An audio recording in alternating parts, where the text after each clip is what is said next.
2018 թվական Թավշյա հեղափոխություն Արդարության, կոռուպցիայի և օլիգարխիայի վերջի խոստումներ մեզ պատմում էին մարդակենտրոն տնտեսության մասին։ Եվ ահա, գրեթե 8 տարի անց պաշտոնական վիճակագրությունը Հայաստանի համար աննախադեպ բարգավաճման պատկեր է նկարում։ Տնտեսական այնպիսի աճ, որին կնախանձեին նույնիսկ աշխարհի ամենազարգացած երկրները։ Բայց ինչ է թաքնված այս թվերի ու պետական քարոզիչների աղմկոտ վերնագրերի հետևում։ Եկեք նախ նայենք այս երկու գրաֆիկին։ Այսպիսով, ինչ ենք տեսնում։ Առաջին գրաֆիկում Հայաստանի անվանական հնան վարչապետի օրոք կրկնապատկվել է, իսկ մեկ շնչին ընկնող հնայի ֆենոմենալ աճ է գրանցել ավելի քան 2 անգամ։ Թվում է, սա աննկարագրելի հաջողություն է։ Փայլուն արդյունքներ, որոնց մասին մեզ անդադար պատմում են կառավարության վերահսկողության տակ գտնվող լրատվամիջոցները։ Բայց մի հարց տվեք ինքներդ ձեզ. արդյոք ձեր կյանքը 2 անգամ լավացել է այս իշխանության գալուց հետո։ Վերջին 7 տարում կարողանում եք 2 անգամ ավելի շատ սնունդ կամ հագուստ գնել, կամ 2 անգամ ավելի հաճախ մեկնել հանգստի։ Կարծում եմ պատասխանը ակնհայտ է։ Այս տարիներին նման բան իրենց թույլ են տվել միայն այս խմբի մերձավորները։ Ավելին, կան թվեր, որոնց հետ վիճել անհնար է։ Այս կառավարության օրոք մեր երկրում աղքատների թիվը գրեթե չի փոխվել։ Հայաստան հոսող հսկայական գումարների ֆոնին հենց իրենց վիճակագրությամբ հայերի միայն 2%-ն է կարողացել դուրս գալ աղքատությունից։ Բարև ձեզ, ես Արտուր Խաչիկյանն եմ եւ այսօր մենք խոսենք եւս մի Թավշյա ստի մասին, մեր տնտեսական աննախադեպ վերելքի առասպելի մասին։ Վերջին 7 տարում կառավարությունը այնքան պարտք է կուտակել, որ մեր երեխաները ու թոռները դեռ երկար վճարելու են դրա համար, որովհետև հայկական տնտեսական հրաշքը իրականում 2 տարբեր տնտեսությունների մասին է։ Մեկը զեկույցներում է, մյուսը մարդկանց գրպաններում, փողոցներում ու հոգսերի մեջ։ Այսօր կխոսեմ այն մասին, թե ինչու են այս բոլոր տնտեսական հաջողությունները ընդամենը պատրանք։ Ժամանակն է պատասխանել հարցերին. ով եւ ինչպես Հայաստանին նստեցրեց պարտքային ասեղի վրա, ով եւ ինչպես է գողանում մեր երկրի ապագան, միայն թե ամեն գնով պահի իշխանությունը։ Եկեք հասկանանք։ Հայաստանում հնայի աճի գլխավոր պատճառներից մեկը այս կառավարության անխնա վարկերն են։ Ընդամենը մի քանի թիվ բերեմ, նայեք այս պարզ գրաֆիկին։ Երբ 2018 թվին այս անձը եկավ իշխանության, Հայաստանի պետական պարտքը մոտ 6.5 միլիարդ դոլար էր, իսկ 25 թվականի վերջին այն անցավ 14.5 միլիարդի շեմը։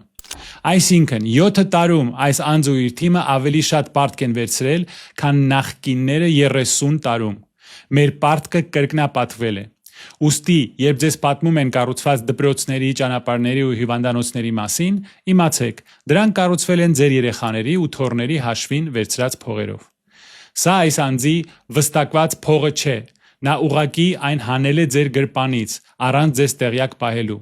Հիմա միայն այդ պարտքի տոկոսները վճարելու համար տարեկան ծախսվում է մոտ 1 միլիարդ դոլար, եւ այս թիվը միայն աճելու է։ Այս անձի օրոք պարտքի բեռը Հայաստանի յուրաքանչյուր քաղաքացու վրա նորածնից մինչև տարեկ հասել է 5000 դոլարի։ 2025 թվականի բյուջեում պարտքի սպասարկման ծախսերը, այսինքն միայն տոկոսավճարները, արդեն ռեկորդային մակարդակի են հասել։ Այս միլիարդավոր դրամները այլևս չեն ուղղվի գործարաններ կառուցելուն, ձեր գյուղի դպրոցը նորոգելուն կամ թոշակները բարձրացնելուն։ Դրանք ուղղակի գնում են օտարերկրյա բանկերին ու հիմնադրամներին, որպես վերցրած պարտքի տոկոս։ 2025-ից 26 թվականների տոկոսավճարները հավասար են երկրի առողջապահության ամբողջ բյուջեին։ Երբ պետական պարտքը հասնում է նման չափերի, երկրի հնայի գրեթե կեսը։ Կառավարությանը քիչ ճար է մնում, քան բարձրացնել հարկերը, կրճատել սոցիալական ծախսերը, արժեքազրկել ազգային արժույթը։ Պետական պարտքի գրաֆիկում հստակ երևում է կտրուկ աճը 2022 թվականից։ Իշխանությունները սա անվանում են ներդրում ապագայի մեջ, բայց գործնականում նոր վարկերը հաճախ վերցվում են հին պարտքերը փակելու համար։ Սա կոչվում է պարտքային պարույր։ Այն ձեռքբերումները, որոնց մասին բարձրաձայնում է Փաշինյանը, վճարված են ոչ թե իրական տնտեսական հաջողությամբ, այլ վարկային քարտով, որի հաշիվը մենք ու մեր սերունդները փակելու ենք ապագայում։ Ամեն անգամ խանութից գնումներ անելիս Ձեր վճարած հարկի մի մասով դուք ֆինանսավորում եք ոչ թե Հայաստանի զարգացումը, այլ այս անձի օրոք կուտակված պարտքերի տոկոսները։ 2022-ից մինչև 24 թվականներին Հայաստանի տնտեսությունը զարգանում էր ոչ թե սեփական արտադրության շնորհիվ,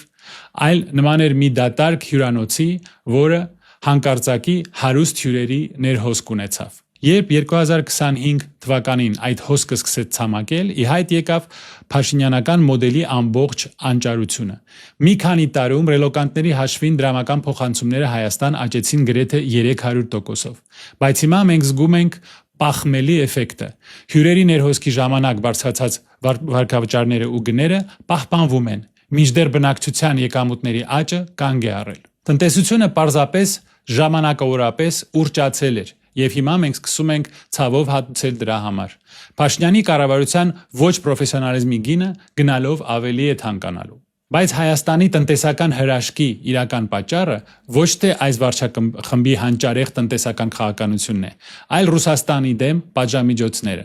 Հենց դրանք Հայաստանին վերածրեցին արգելված ապրանքների տարանցիկ հաբի։ Եվ հենց դրա վրա է հենված մեր ամբողջ տնտեսական աճը։ Եկեք նայենք թվերին, որոնք կառավարությունը գերադասում է չհանրայնացնել։ 2022 թվականի փետրվարին Ռուսաստանի Ուկրաինա ներխուժումից եւ արևմտյան պատժամիջոցների սահմանումից հետո Հայաստանից դեպի Ռուսաստան արտահանումը ուղղակի պայթեց։ Ըստ պաշտոնական տվյալների 2022 թվականին այն գրեթե եռապատկվեց։ Իսկ 2023-ի առաջին 4 ամիսներին աճեց գրեթե 4 անգամ։ 24 թվականին Հայաստանից Ռուսաստան արտահանումը աճել էր 430%-ով, մինչ պատերազմային շրջանի համեմատ։ Տպավորիչ է հնչում, այդպես չէ։ Բայց կա մի փոքրիկ խնդիր։ Հայաստանը ֆիզիկապես ի վիճակի չէ այդքան ապրանք արտադրել։ Մենք չունենք ոչ համապատասխան գործարաններ, ոչ տեխնոլոգիաներ, ոչ էլ աշխատուժ նման թռիչքի համար։ Այս դեպքում որտեղից է հայտնվել այդ բոլոր ապրանքները։ 2022 թվականին The New York Times-ը հրապարակեց մի բացահայտող նյութ։ Ըստ ԱՄՆ-ի արդյունաբերության եւ անվտանգության բյուրոյի տվյալների 22 թվականին Հայաստանը ԱՄՆ-ից ներկրել է 515%-ով ավելի շատ միկրոչիպեր եւ պրոցեսորներ, քան 21 թվականին։ Եվրոմիությունից 212%-ով ավել։ Իսկ հիմա ամենահետաքրքիրը, այդ միկրոչիպերի 97%-ը հետագայում վերարտահանվել է Ռուսաստան։ Հայաստանը վերածվել է բարձր տեխնոլոգիական արտադրանքի փոխաբեռնման կետի։ New Eastern Europe հետազոտության համաձայն Հայաստանի ներկրումը տարբեր երկրներից աճել է ֆենոմենալ տեմպերով։ Վիետնամից 370%, Մեքսիկոյից 324%, Ճապոնիայից 252%։ Հետազոտողները շեշտում են, որ Հայաստանը չունի ոչ արդյունաբերական պոտենցիալ, ոչ էլ ռեսուրսներ մեկ տարվա ընթացքում դեպի Ռուսաստան արտահանումը նման չափերով ավելացնելու համար։ Այս ամենը վերարտահանում է պատժամիջոցները շրջանցելու սխեմա։ Բայց միկրոչիպերը դեռ ամենը չեն։ Ըստ Ազատություն ռադիոկայանի տվյալների 23 թվականին Հայաստանից Ռուսաստան օգտագործված մեքենաների վերարտահանումը ավելի քան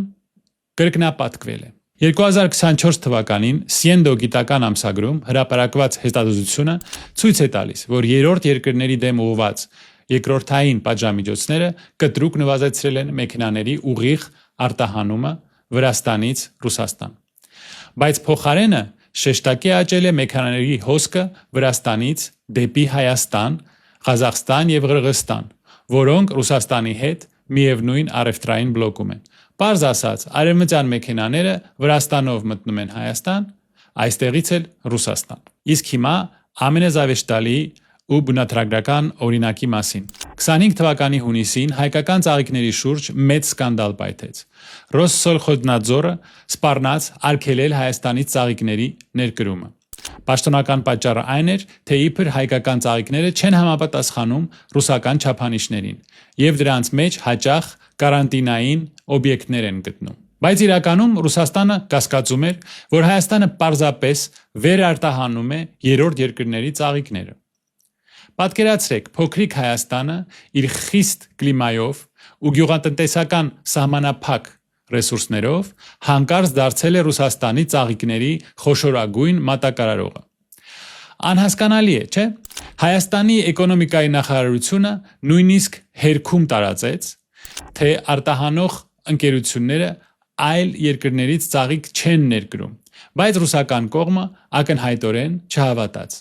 այդ հավաստիացումներին։ 2023-ի սկզբին ամերիկացի եւ եվրոպացի պաշտոնյաների անհանգստությունը հասավ գագաթնակետին։ Ըստ New Eastern Europe նրանց ուշադրության կենտրոնում հայտնվեց Հայաստանի տարածքում անցնող միկրոչիպսերի ու էլեկտրոնային սարքերի 8 զգայուն կատեգորիա։ Պատժամիջոցների հարցերով ԵՄ հատուկ բանագնաց Դեվիդ Օ'Սալիվանը հայտարարեց, որ Բրյուսելը լուրջ քայլեր է ձեռնարկում, որպեսզի գործընկեր երկրները չօգնեն շրջանցել պատժամիջոցները։ 2023 թվականի մայիսին Հայաստանի կառավարությունը խստացրեց արտահանման հսկողության օրենսդրությունը։ Հիմա տեղական արտահանողներին կառավարության թույլատրություն է պետք արտասահման միկրոչիպսեր,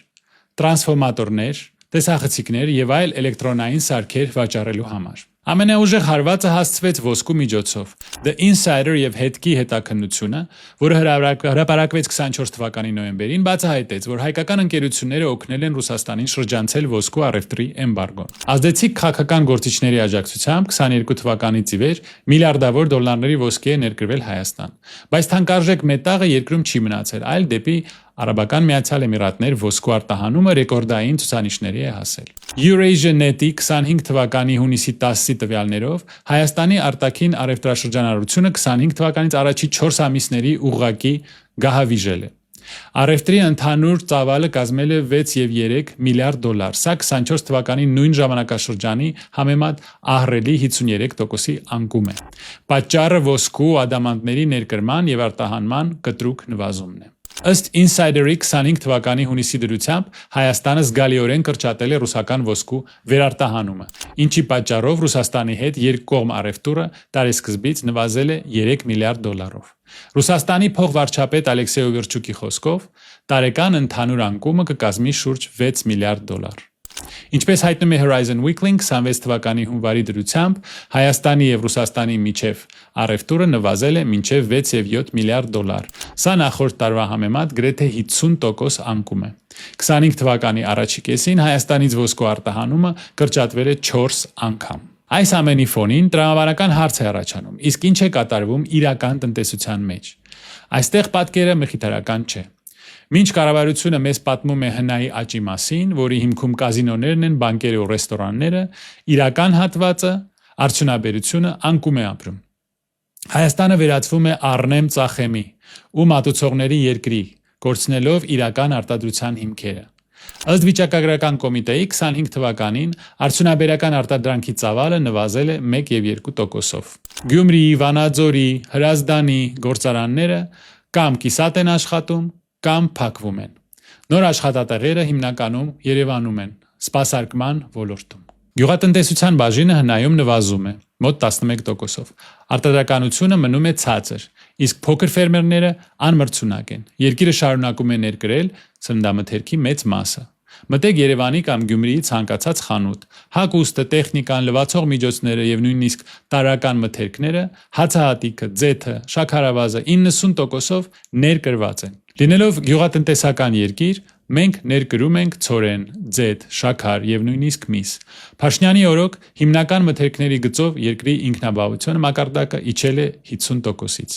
Փաշինյանի կառավարման տարիներին սնունդը ու բնակարանը հայերի մեծ մասի համար դարձել են անհասանելի շքեղություն։ Մենք ավելի շատ ենք ծախսում նրանց վրա, բայց կյանքի որակը չի լավանում։ Վերջի 8 տարվա ընթացքում շաքարավազը, ձեթը, ալյուրը ու միսը թանկացել են 60-ից մինչև 120%-ով։ Ընտանիքների սննդի ծախսերը կրկնապատկվել են, ուտելով եկամուտների ահռելի բաժինը։ Բնակարանների գները թռել են 50-ից 100%-ով, իսկ վարձակալությունը թանկացել է 2-ից 3 անգամ։ Երևանում $300 տրվող բնակարանը հիմա առաջարկվում է $900։ Եթե 2018-ին մեկ մարդու նորմալ ապրելու համար պետք էր $400-500, ապա 26-ին այդ թիվը հասել է $800-900։ Սա ավելի է խորացրել անապահովության զգացումը եւ անհավասարությունը հասարակության մեջ։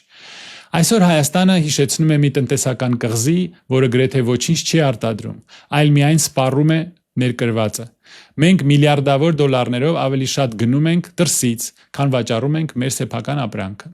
Մենք նման ենք մի մարդու, որը պարտքերով է ապրում, ու հորևանի խանութից գնում է բացարձակապես ամեն ինչ, նույնիսկ ջուրը, թեև Փաշինյանը լրիվ այլ բան էր խոստանում, բայց ոչինչ չի արվել, ոչ մի բան։ Նայեք այս թվերին, 25 թվականի դեկտեմբերին, ըստ վիճակագրական կոմիտեի տվյալների, սննդամթերքի գները աճել են հետևյալ կերպ՝ նախորդ տարվա նույն ամսվա համեմատ։ Ձուկը եւ ծովամթերքը 19.5%, սուրճ, թեյ, կակաո 9.1%, ծխախոտային արտադրանք 8.7%, միս 7.9%, յուղեր եւ ճարպեր 6.8%, շաքարավազ, մեղր եւ շոկոլադ 6.7%, կաթնամթերք, պանիր եւ ձու 6.1%, ալկոհոլ 5.5%, հացաբուլկեղեն եւ ձավարեղեն 3.9%, ջուր 3.3%, միրգ 0.7%, միայն բանջարեղենն է ժանացել 7.5%-ով։ 25 թվականի դեկտեմբերին Հայաստանում ընդհանուր գնաճը կազմել է 3.3%, իսկ միայն վերջին ամսվա ընթացքում գները բարձրացել են 1.2%-ով։ Սննդամթերքի եւ ոչ ալկոհոլային ըմպելիքների ոլորտում պատկերն ավելի մտահոգիչ է։ Այստեղ տարեկան գնաճը հասել է 4.3%-ի, իսկ մեկ ամսվա աճը կազմել է 2.9%։ Finport AM գործակալության տվյալներով 25 թվականին սննդամթերքի կտրուկ թանկացումը կազմել է 4.6%։ Համաշխարհային բանկը արձանագրում է, որ 24 թվականի վերջին Հայաստանում գնաճը հասել է վերջին 2 տարվա առավելագույն ցուցանիշին։ Սրա հիմնական պատճառը սննդի եւ առողջապահական ծառայությունների թանկացումն է։ Փաշինյանի կառավարությունը ժողովրդին անդադար վախեցնում է նախկիններով եւ նրանց կոռուպցիայով։ Բայց ինչ ունենք այսօր։ Հիմա պետական մրցույթներում հաճախ հաղթում են իշխող կուսակցության հետ կապված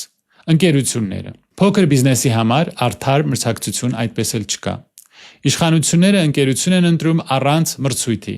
դա հիմնավորելով հրատապությամբ։ Նման գնումների զգալի մասը բաժին է ընկնում բարձրաստիճան պաշտոնյաների կամ քաղաքացիական պայմանագիր կուսակցության անդամների, պատգամավորներին հետ կապված ֆիրմաներին։ Transparency International-ի տվյալներով պետական գնումների ոլորտում կոռուպցիոն ռիսկերը մնում են ծայրահեղ բարձր, քանի որ փողերի բաշխումը թափանցիկ չէ։ 24-ից 25 թվականներին Հայաստանը կոռուպցիայի ընկալման համատվով ոչ մի առաջընթաց չի գրանցել։ Մենք դոփում ենք տեղում, մինչդեռ իշխանության նոր ընկերները տիրանում են բյուջեին։ Սա արագ փող է, այլ ոչ թե կայուն զարգացման հիմք։ Իսկ բրիտանական Lloyd բանկը պնդում է, որ Հայաստանի տնտեսության 40%-ը դեռևս գտնվում է ստվերում։ Չնայած օտարերկրյա ներդրումների աճին, դրանց հիմնական մասը ուղղվում է առևտրի եւ սպասարկման ոլորտներ, որոնք կապված են վերարտահանման հետ։ Արտադրության, բարձր տեխնոլոգիաների ու գյուղատնտեսության մեջ ներդրումները մնում են պատմական նվազագույնի վրա։ Ներդրողները չեն վստահում Փաշինյանի կառավարությանը, դրա համար էլ խուսափում են երկրաժամկետ ծրագրերից։ 21 թվականին Փաշինյանի կառավարությունը խոստացավ մինչև 26 թվականը աղքատությունը կրճատել կրկնակի, բայց պաշտոնական 21 եւ 7%-ը ընդամենը միջին թիվ է։ Իրականում Շիրակի կամ Լոռու մարզերում աղքատության մակարդակը հաճախ անցնում է 30-40%-ը։ Ինչ է սա նշանակում հասարակ մարդու համար։ Աղքատությունը Հայաստանում այսօր միայն սննդի պակասը չէ։ Դա այն է, երբ մարդը 8-ից 10 ժամ աշխատելուց հետո չի կարողանում վճարել ձմռան ջեռուցման համար կամ երեխայի համար նոր կոշիկ գնելը։ Պետական քարոզիչները մեզ անընդհատ պատմում են հնայի աճի մասին, բայց հացի, ձեթի եւ մսի գները ավելի արագ են աճել, քան մարդկանց աշխատավարձերը։ Արդյունքում թղթի վրա դու 5%-ով հարստացել ես, բայց խանութում կարող ես 10%-ով ավելի քիչ ապրանք գնել։ Եվ սա դեռ ամենը չէ։ Հայաստանը վերածվում է քաղաք-պետության։ Գրեթե ողջ փողը, նոր գրասենյակները եւ թանկարժեք մեքենաները կենտրոնացած են Երևանի կենտրոնում։ Սա IT դրախտ է ընտրյալների համար, որտեղ աշխատավարձերը հասնում են միլիոնների։ Դա հրաշալի է, բայց այդ փողերը պտտվում են մարդկանց նեղ շրջանակում։ Մինչդեռ գյուղատնտեսության մեջ կամ մարզային գործարաններում աշխատավարձը տատանվում է 120-ից 150 հազար դրամի սահմաններում։ Հարուստ IT մասնագետի ու պաշտոնյայի եկամուտների տարբերությունը սովորական բանվորի համեմատ աճել է տասնյակ անգամներով։ Ըստ Համաշխարհային բանկի Հայաստանում անհավասարության մակարդակը մնում է ամենաբարձրերից մեկը տարածաշրջանում։ Մինչ Երևանի կենտրոնում միլիոնավոր դոլարների բիզնես կենտրոններ են կառուցվում, Մարտունի գյուղերում մարդիկ վարարանները աթարով են վառում, որովհետև գազը թանկ է, իսկ աշխատանք չկա։ Կառավարությունը բոլորի եկամուտները գումարում է իրար ու ասում է՝ միջինում ամեն ինչ հիանալի է։ Այս կառավարության հաջողությունը Երևանի վիտրինայի կամ ֆասադի հաջողություն է։ Բայց այդ ցուցափեղկից այն կողմ դատարկվող գյուղերն են ու մարդիկ, ովքեր ապրում են օրվա հացի փողով եւ ոչ մի օգուտ չեն տեսնում բյուջեի միլիարդներից։ Վերջերս այս անձը հայտարարեց, թե գտել է աղքատության արմատը։ Ըստ նրա, պատճառը կրթությունն է, իսկ ավելի կոնկրետ նախկինների քանդած դպրոցները։ Դուք կարող եք չսիրել նախկիններին, բայց սա ուղղակի անհարգալից վերաբերմունք է մարդկանց բանականության նկատմամբ։ Եթե աղքատության պատճառը քանդված դպրոցներն են, ապա ինչպես է ստացվում, որ հենց այդ նույն դպրոցների պայմաններում մեկ շնչին ընկնող հնայի ռեկորդային աճ է գրանցվում։ Սա պարզապես տրամաբանությունից զուրկ արդարացում է։ Չնայած մեծ հայրենադարձության մասին լոզունգներին, վիճակագրությունը հակառակն է ցույց տալիս։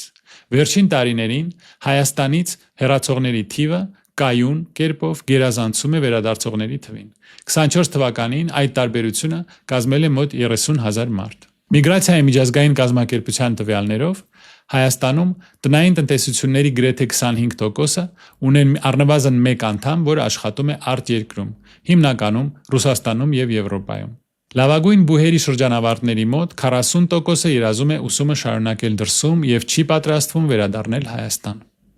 Քանի որ Հայաստանի տնտեսությունը պարզապես չի կարողանում նրանց բարձր տեխնոլոգիական աշխատատեղեր ապահովել։ Շուտով գյուղական ամբուլատորիաներում ոչ մի որակյալ վիրաբույժ չի մնա։ Երբ երիտասարդությունը հեռանում է, սոցիալական վճարները անող չի մնում ու ապագայում պետությունը պարզապես փող չի ունենա թոշակ վճարելու համար։ Առանց երիտասարդների գյուղերը մեռնում են, դպրոցները փակվում են, իսկ կյանքը Երևանից դուրս կանգ է առնում։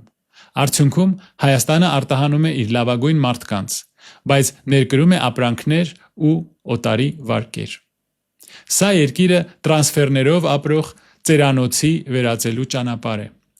Ըստ Հայաստանի վիճակագրական կոմիտեի 23 թվականին աղքատության մակարդակը կազմել է 23,7%, որից 1,1%-ը ծայրահեղ աղքատ, բայց այս թվերի հետևում իսկական ողբերգություն է թաքնված։ Հայաստանում մանկական աղքատությունը հասնում է 31,7%-ի, իսկ մինչև 18 տարեկան երեխաների 1,8%-ը ծայրահեղ աղքատ են։ Սա նշանակում է, որ Հայաստանում գրեթե ամեն երրորդ երեխան ապրում է աղքատության շեմից այն կողմ։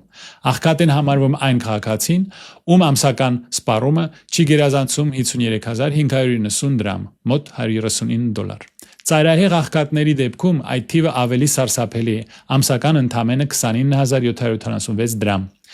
Քաղաքային բնակավայրերում աղքատությունը ավելի ցածր է 21,5%, քան գյուղերում 27%, իսկ Շիրակի կամ Լոռու նման մարզերում այս ցուցանիշը հաճախ անցնում է 30-ից 40%-ը։ 24 թվականի տվյալներով Հայաստանում ապրող երեխաների 28%-ը աղքատ է, իսկ 0,9%-ը ծայրահեղ աղքատության մեջ։ Հայաստանը վերածվում է քաղաք-պետության։ Ըստ տնտեսագետ Ագասի Թավադյանի, բնակչության 47%-ը ապրում է մայրաքաղաքային տարածաշրջանում,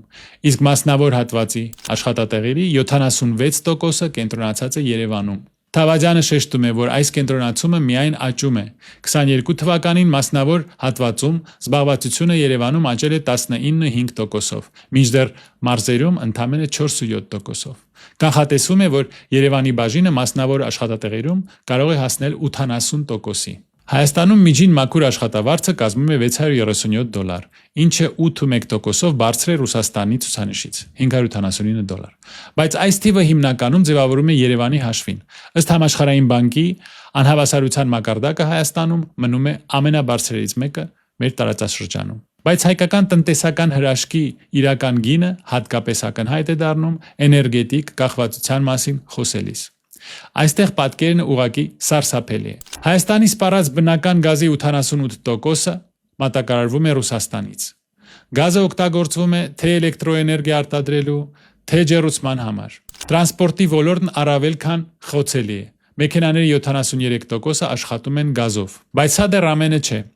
Հայաստանի գրեթե ողջ գազային ենթակառուցվածքը գտնվում է Ռուսաստանի վերահսկողության տակ։ Էներգետիկ փորձագետ Արմեն Մանվելյանը նշում է. Մեր ինքնաբավությունը կախված է այն երկրներից, որտեղից ներկրում են գազը ու ուրանը։ Երբ պաշտոնյաները խոսում են ինքնաբավության մասին, ինչու են մոռանում ասել, թե ինչի հաշվին է այն պահպանվում։ Մինչ այս վարչակազմը փչացնում է հարաբերությունները Ռուսաստանի հետ, նա այդպես էլ էներգետիկ այլընտրանք չստեղծեց։ Մենք շարունակում ենք նստած մնալ ռուսական գազային ասեղի վրա, մինչդեռ մեր կառավարությունը անում է ամեն ինչ միակ մատակարարի հետ կապերը խզելու համար։ Սահմանամերձ ջերմուկի բնակիչները բախվում են բժշկական ծառայությունների բացակայությանը։ 25 թվականի փետրվարի տվյալներով տարածաշրջանի միակ գործող հիվանդանոցը թերի է կահավորված, ինչի պատճառով մարդիկ ստիպված են 3 ժամ ճանապարհ անցնել մինչև Երևան, նույնիսկ շտապ օգնության դեպքում։ Փորձագետ Անուշ Պողոսյանը զգուշացնում է, որ 25 թվականին ընդունված առողջապահական բարեփոխումները կարող են լուրջ խնդիրներ ստեղծել 26 թվականին։ Դեռ 2025-ի մարտին ԱՀԿ-ն եւ ԵՄ-ն հստակ ծրագիր սկսեց Հայաստանի բժշկական անձնակազմը հզորացնելու համար, ընդունելով, որ կան սուր խնդիրներ, կադրերի պակաս, մասնագետների անհավասար բաշխում եւ բժիշկների հոգնածության ու հուսահատության բարձր մակարդակ։ Եկեք ամփոփենք տնտեսական հրաշքի այս 7 տարիները։ Թվերը չեն ստում։ Պետական պարտքը 6.5-ից հասել է 14.5 միլիարդ դոլարի, 123%-ի աճ։ Աղքատության մակարդակը մնացել է նույնը, 22%։ Մանկական աղքատությունը 28%, ամեն երրորդ երեխան։ Առևտուրը Ռուսաստանի հետ 2025 թվականին փլուզվել է 50%-ով։ Ոսկու արտահանումը կրճատվել է 4 անգամ, միգրացիան -30,000 մարդ։ Միայն 2024 թվականին սննդի գները աճել են 60-ից 120%-ով։ Էներգակախվածությունը Ռուսաստանից 88%։ Երևանի կենտրոնում բիզնես կենտրոնները ու միլիոնանոց աշխատավարձերը, իսկ մայրաքաղաքից ընդամենը 200 կիլոմետր այն կողմ ջերմուկում նույնիսկ հիվանդանոց չկա։ Գյուղերում վարարանը աթարով են վառում։ Աշխատատեղերի 76%-ը միայն Երևանում է, մարզերը մեռնում են, երիտասարդությունը հեռանում է։ Ամբողջ տնտեսական աճը հենված էր առաջինը ռելոկացիայի վրա, ժամանակավոր ներհոսք, որը ավարտվեց, երկրորդը պատժամիջոցների շրջացման վրա, սխեմա, որը փլուզվեց, անխնա վարկերի վրա, պարտք, որը մենք պետք է վերադարձնենք։ Երբ ռելոկանտները հեռացան, իսկ արևմուտքը փակեց ոսկու միկրոչիպսերի սխեմաները, ամեն ինչ փլվեց։ Արտահանումը ընկավ 36%-ով, առևտուրը 29%-ով, իսկ 25 թվականի առաջի 4 ամիսների արտաքին առևտրաշրջանառությունը գահավիժեց 53%-ով։ Հայաստանի յուրաքանչյուր քաղաքացի, ներառյալ նորածինները, արդեն $5,000 պարտք ունեն։ Ըստ ֆինանսների նախարարությանը 26 թվականին պարտքի մարման եւ սպասարկման համար հատկացվել է 1.05 տրիլիոն դրամ, 2.7 միլիարդ դոլար։ Սրանից միայն տոկոսավճարները կազմում են 420 միլիարդ դրամ, 1.08 միլիարդ դոլար։ Սա ավելն է, քան մեր ամբողջ առողջապահության բյուջեն։ Այս փողերը կարող են ուղղվել գործարաններին, դպրոցներին կամ աղքատության դեմ պայքարին, բայց դրանք գնում են օտարերկրյա բանկերին, որպեսզի այս աշխատակազմի ստեղծած պարտքերը մենք մուծենք։ Սա տոկոսն է այդ պարտքերի։ Բյուջեի եկամուտների գրեթե 1/3-ը գնում է պարտքի սպասարկմանը։ Ինչ մնաց վերջում։ Դատարկ գրասենյակներ, հեռացած ռելոկանտներից հետո, անհասանելի գներով անշարժ գույքի շուկա, փչացած հարաբերություններ էներգակիրների մատակարարի հետ, 40% ստվերային տնտեսություն, 0 առաջընթաց, կոռուպցիայի դեմ պայքարում։ Տասնամյակների համար կուտակված պարտքային ռումբ։ Փաշինյանը եկավ մարդակենտրոն տնտեսության լոզունգներով, բայց ստեղծեց տնտեսություն ընտրյալների համար, իշխանության ընկերների, երևանյան այթիշնիկների ու պատժամիջոցների վրա փող աշխատողների համար։ Իսկ սովորական հայը ոչ մի հրաշք չտեսավ, տեսավ միայն գների աճ, պարտքի աճ ու հուսահատության աճ։ Երկիրն ուներ պատմական շանս, բայց այն վատնեց ոչ թե ապագա կառուցելու, այլ պահի տակ շահույթ ստանալու, գեղեցիկ թվեր նկարելու ու իշխանությունը պահելու համար։ Մի քանի տարի անց, երբ պարտքի վճարումները դառնան անտանելի, երբ ստիպված լինենք ընտրել տոկոս վճարելու ու դպրոց պահելու միջև, երբ թոշակները սառեցվեն, իսկ հարկերը բարձրանան, հիշեք, սա պատահականություն չէ։ Սա գիտակցված ընտրության արդյունք է։ Նրանց ընտրության, ովքեր նախընտրեցին աճի պատրանքը իրական զարգացման փոխարեն։ Նայեք թվերին, դատարկվող գյուղերին, հեռացող երիտասարդներին, աղքատ երեխաներին։ Սա է հայկական տնտեսական հրաշքի իրական դեմքը։ 7 տարի պատրանք, 7 տարի կորսված հնարավորություններ, 7 տարի գողացված ապագա։ Ժամացույցը թիկթիկում է, հաշիվը ներկայացված է։ Հատուցումը ժամանակի հարց է։